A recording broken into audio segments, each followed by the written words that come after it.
Even when you feel low, you can still go. Even when you feel slow, you can still go. Even when there's no hope, you can still go. I never answer to no, man, I still go. Yeah, man, I never wear shirts, except every single time I film a video.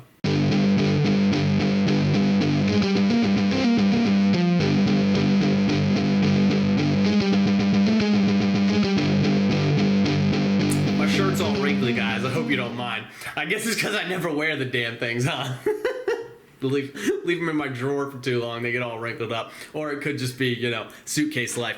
What's up, guys? Enkiri here, and I want to try something new today. So I had seen this training hot takes concept on Bald Omni-Man's channel, and I thought it was a really good idea. I thought it was really cool, and I was actually informed, I gotta correct myself, I was actually informed in my original community post that it was Sam Shethar, a brutally strong dude, who originally came up with this concept. I've linked his channel below in the description. Wasn't trying to shaft you, bro. I just, you know, I don't pay too much attention to things. But I would encourage you guys to go check out his stuff. Dude is a beast. But basically the idea here is you guys throw your unpopular training opinions at me, and I'm gonna react to them. I'll give you guys my thoughts, and I'll let you guys know if I agree or disagree with the hot take premise. And the post was pretty popular, right? We got well over 200 plus hot take opinions, so unfortunately I wasn't able to respond to all of them in this video. But if you guys do enjoy this type of video, please do remember to smash the like button and leave me some love in the comments down below as well. And if it's popular and you guys want more of it, then I'll do a part 2 in a few weeks. And if you guys have any more training or fitness related hot takes that you potentially want me to react to or give my thoughts on, feel free to leave them in the comments down below on this video. I'll jot them down and I'll try to get to them in the upcoming vids in the series if it comes to that. Anyway, enough of the intro, let's get to the hot takes. And just real quick, guys, if you're in the market for a top-notch meal prep company, then be sure to check out FlexPro meals and use code Enkiri Elite for 20% off your order. The link is in the description. The food's legit. It usually arrives in just a couple days. They have a bunch of different high-protein meal options, and it's a really easy and convenient way to help keep your diet and your macros on track. And now, back to your regularly scheduled program. We'll start with my hot take. I believe it's silly to conform your training around achieving a certain look for your body, right? 3 reasons. 1, the training required to do so is boring as hell. If you listen to natural hypertrophy tell it, it's also super inefficient, super time consuming. And 3, it leaves lots of glaring holes across other facets of physical fitness. So unless I look in the mirror and what I see makes me feel inadequate, which it doesn't, then why on earth would I change what I'm doing? Why would I train in a way that would indicate that the guy that I see in the mirror is inadequate? I don't feel that, so I don't do that. Change my mind. Hot take number 1. At some point, the age range can vary. Stretching becomes a requirement to maintain a healthy body. Dynamic or static, doesn't matter. I'm gonna agree with this one. Stretching has gotten a bit of a bad rap in recent years, probably due to it being applied in a willy-nilly sort of fashion. You know, oh, everyone needs to stretch their hamstrings, or everyone needs to stretch their pecs, or their quads, or well, whatever the in vogue muscle group is at the time, right? There's always one muscle group that's tight on everybody, that everybody needs to unlock or release, or whatever the hell it is, right? So, you know, yeah. When you make universal blanket statements, they tend not to hold true. And that had really started to become a thing with static stretching. And so right around like 10 or so years ago, you started to kind of see it become fashionable to demonize stretching with under the idea of saying that it just doesn't do anything. Now, in much more recent history, like literally the last 3 or 4 years, right, there's been a bit of a pendulum swing back to the other side. There's been a bit of a resurgence of people on social media. I'll just call them mobility gurus. And these guys have kind of come back around and they showcase their impressive flexibility levels, seemingly to highlight the benefits of static stretching as well as just mobility work in general, right? And I don't mind that. I like these guys. I think it's pretty cool stuff. I don't think we need to be like super overly flexible or mobile or anything like that. But I do think that most of us could probably benefit from a little bit more work than we actually tend to do, right? And still, even with that, the current meathead consensus, at least as far as I can tell, really still kind of seems to be that stretching is basically by and large a waste of time, right?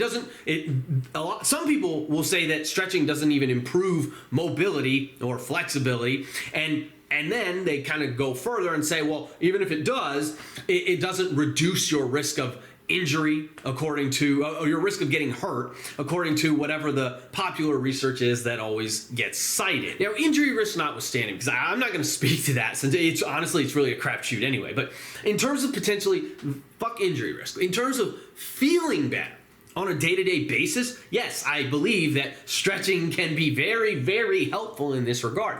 I believe this because I've done it on myself in this manner, as well as many of my clients. And obviously all I can provide you with are singular anecdotes, and there are always going to be confounding variables because I'm not going to have people just do nothing except stretch. But sometimes when you're in the thick of it, it's still, even though there's all this other stuff going on, it does become somewhat easy to see when X kind of leads to Y. And I have just seen too many instances of that now where we add something like stretching or mobility work and we really help these stiff, banged up meatheads to feel better, much better on a day-to-day basis. And I've seen this too many times now to deny the efficacy there. And this is coming from someone who 10 years ago would have told you that stretching is a worthless waste of time. The difference here, though, is that I'm not going to be applying blanket statements anymore. So when I talk about stretching, I'm not going to say absolutely everyone needs to do this specific stretch, except I did say that with the couch stretch, and I do stand by that. But in general, I'm going to analyze someone's body, and then I'm going to customize the movements to target their specific problem areas. And this is quite a bit different of an approach from just using a generic cookie cutter approach that says everyone needs to do X, Y, and Z, right? Another reason that I don't think people see the benefits that they want to see from stretching, and this might even be even bigger than creating target stretches or a custom stretching routine, but lack of consistency, right? And I'm going to be blunt here. If you don't do this shit 5 or 6 or 7 times a week, you really probably aren't going to notice much of anything from it, because the results come from consistently attacking those problem areas, right? And it makes sense. We develop potential restrictions, mobility restrictions in our bodies from habits and actions that we perform consistently over the course of 5, 10, or even 20 years. So it's kind of naive in a way to expect to undo any of that without diligent, consistent effort over a relatively long period of time. Hot take number 2 has 2 different parts. Part number 1, a pure calisthenics approach is going to be better at producing quote-unquote an aesthetic physique by internet standards than lifting weights. So this one is interesting. Regarding the calisthenics bit, I think I agree, to be honest. If you did hundreds of reps of push-ups and dips and chin-ups and pull-ups, inverted rows, sit-ups, pistol squats, etc., whatever, if you did that every single week for a few years, I do think that you would probably develop a decent body, right? You'd look fit, and you would have a little bit of muscle on your frame as well. Now, assuming you stayed relatively lean, you probably would match most casual lifters' perception of aesthetic, and you'd most likely look pretty jacked to most normies as well.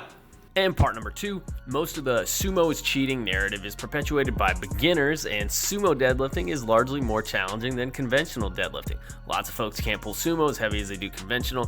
Sumo deadlifting is often more useful than conventional. Conventional deadlifts can have a super high recovery demand, and as a result are tougher to program and fit into fewer places. Sumo significantly changes the way the movement hits the lower back. Now, regarding the sumo bit, I mostly disagree. I personally don't call sumo cheating because it's kind of a silly notion to convey, but I have said on multiple occasions at this point that it's simply a different event from a conventional deadlift. So the silly part to me here is that powerlifting allows the two to be used interchangeably when they are in fact very different lifts. They're very different exercises. There is a reason why Olympic lifting created strict rules many years ago to separate the quote-unquote clean method of shouldering weights from the quote-unquote continental method of shouldering weights. And that is because they're different fucking lifts that let people lift different amounts of weight. Powerlifting refuses to make this acknowledgement for some reason, even though they're kind of staring down the barrel at basically the same problem, the same idea. I also disagree that sumo deadlifts are more useful. I think that they're far less useful, actually. I would rather replace somebody's conventional deadlift volume with hinge variations, things like hyperextensions and RDLs and good mornings and stiff leg deadlifts if they wanted to pull something off the floor, although maybe that's too close to a conventional deadlift now, but whatever. I'd rather replace the conventional deadlift volume with these hinges and chest-supported rowing variations than I would with sumo deadlifts. And if I do have somebody who insists on pulling sumo, I'm going to make sure... I'm sorry, I need a drink. If I do have somebody who's pulling sumo, who insists on pulling sumo, who wants to pull sumo for powerlifting competition to maximize the weight they can lift in competition, I'm going to make sure that we add in things like those aforementioned hinges and rows as an adjunct to their training program to make sure that they don't develop any holes in their game over the course of the long run. And in the long run, I think that an approach like this is going to favor your overall development much more so than just pulling sumo would. And if you are pulling sumo, I would encourage you to incorporate those aspects, those other exercises at varying points along your program, just whenever the program allows for it, right? If you're competing in powerlifting, you wouldn't want to do those things as you get too close to a meet or a test day or whatever it happens to be. But in the off season or in the early bits of the program where you're still far away from competition, I would definitely encourage you to incorporate stuff like that, or I do think that you will develop holes in your game in the long run. Hot take number 3, training 1 set to failure per week is better at stimulating hypertrophy than 15 to 20 sets per week. I say better because it's just as effective, but takes half the time. So I both agree and disagree here. I agree in that, assuming we're talking about individual body parts here, right? Since this is a hypertrophy-oriented hot take. But in that case, individual body parts. If somebody is performing 15 to 20 sets per body part per week, then the average level of effort in most of those sets is probably too low to be all that meaningful anyway if you are natural. That is to say, if this is how you're training, then most of your training is probably low stimulatory junk volume anyway. I hate to say it, but that's probably the case. In which case, the hypertrophic effect here is going to be minimal. Now, so if we compare to that, then yeah, a hit style or a one set style where you go balls to the wall on that single super intense set is probably actually going to do more to make you bigger than all of that junk volume ever would. However, the major caveat here is in the effort level. So here's where I disagree. The problem with trying to rely on incredibly low volume training is that the effort has to be incredibly high. If the volume is very low, the effort, you have to compensate by making the effort really, really high.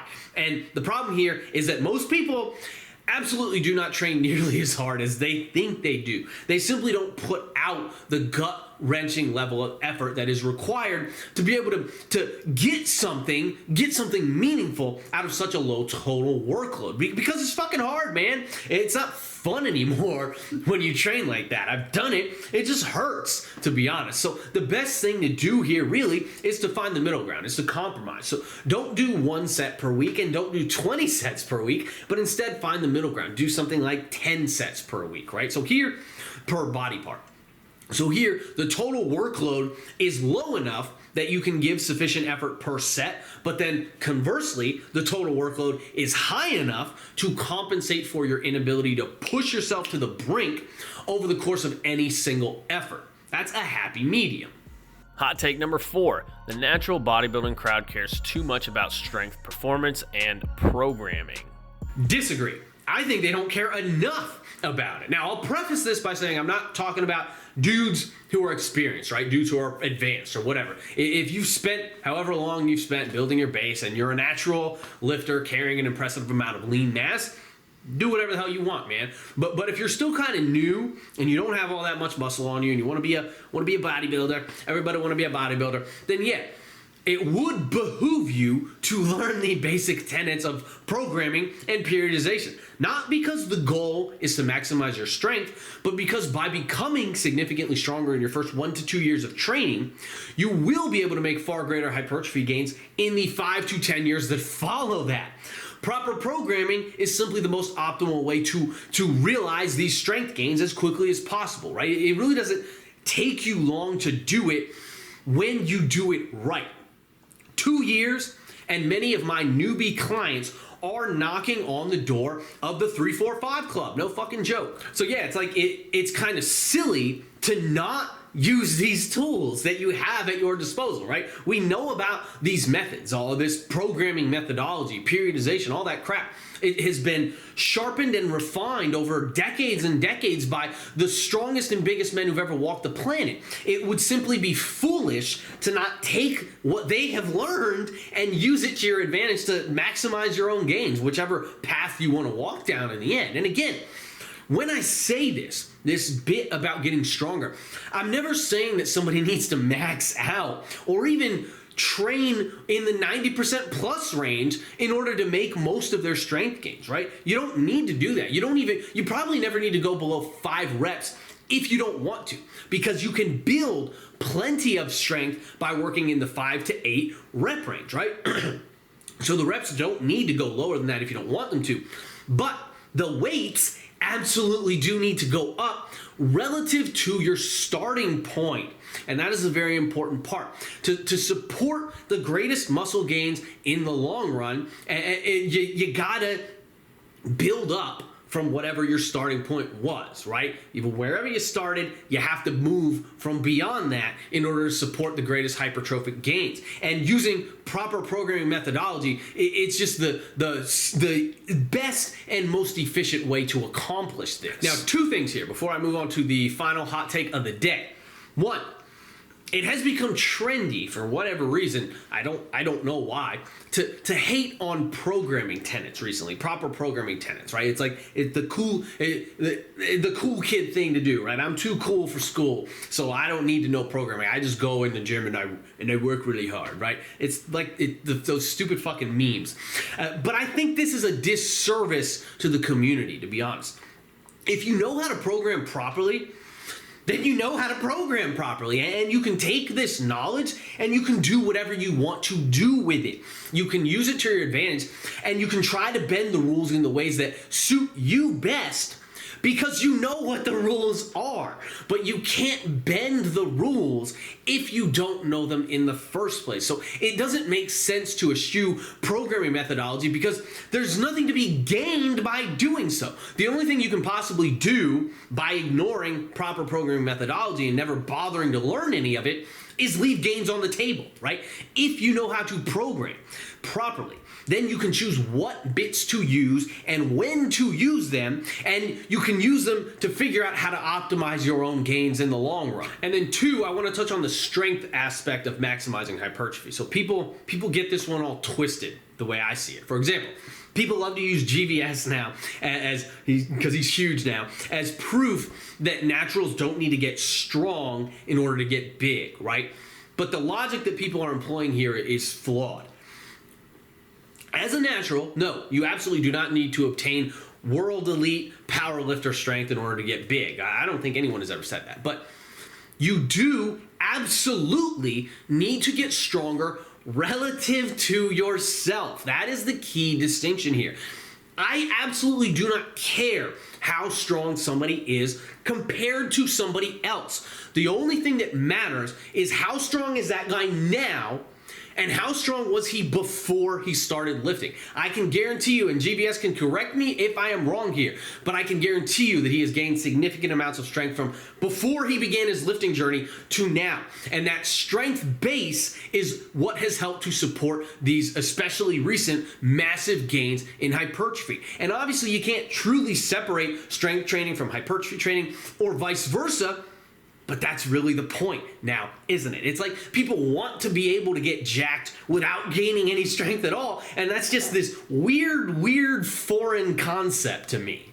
And finally, hot take number 5, gyms should be ran by the government and should be free for everybody, or you just pay a small fee like $10 since it's one of the best healthcare distributors. Hard pass for 3 reasons. 1, if the government was running this shit, all you would get would be cardio equipment and machines, dude. Every fucking gym would be Planet Fitness. In fact, they'd probably just take Planet Fitness and make 1 trillion more of them across the United States of America. There'd be no more free weights, I guarantee you that. 2, that would also mean that they would have to take over the personal training sphere. So, in turn, they would end up creating these idiotic standardizations that would eliminate any and all creativity to the endeavor, for one. So you would stifle the ability of trainers to problem solve from within their own knowledge bases, and you would stifle their ability to help people, right? It would end up being this cut and paste, this copy pasta bullshit that would not work well at all. But also, then, you would have to be certified by the government also to practice as a personal trainer. And that process, not something I would want to go through because it would almost certainly just be an annoying, convoluted waste of time. And 3, it's a dubious assertion to begin with anyway, because nobody needs a gym to get healthy, right? In fact, in terms of exercising, if long-term health, however we define that, if long-term health is the goal, I would argue that you're going to be better off doing the majority of your exercise outside in the world anyway than you are in a gym. For starters, if it's cardio-based stuff, for example, why the hell would you not do it outside to begin with? Fresh air, sunlight, all that stuff. You cannot discount the role that stuff plays in terms of long-term health, right? But also, if it's weights you're referring to, I honestly don't think that weight training is the optimal metric to use in terms of exercise in order to reduce the burden on the healthcare system, right? I think that if that was the goal, making people healthy enough that we can reduce the healthcare burden, then movement-based stuff is going to be a better way of achieving that anyway. So government-run gyms would just be a pointless idea to begin with, in my opinion, of course. Bitch. Anyway, that's all I got for today, guys. This was a fun one, though. If I didn't get to your hot take, I apologize. There were just way too many of them, and I blab on for way too long, so the video would just go on forever. But if you guys enjoyed this and you want me to make another installment of this particular type of video, please remember to smash the like button before you go. Leave me some love in the comments down below as well. Be sure to check out my Patreon. That's patreon.com/Enkiri Elite. Check out my website, EnkiriEliteFitness.com, for online coaching and training programs. And that is a wrap, guys. Keep training hard. I'll catch you all next time.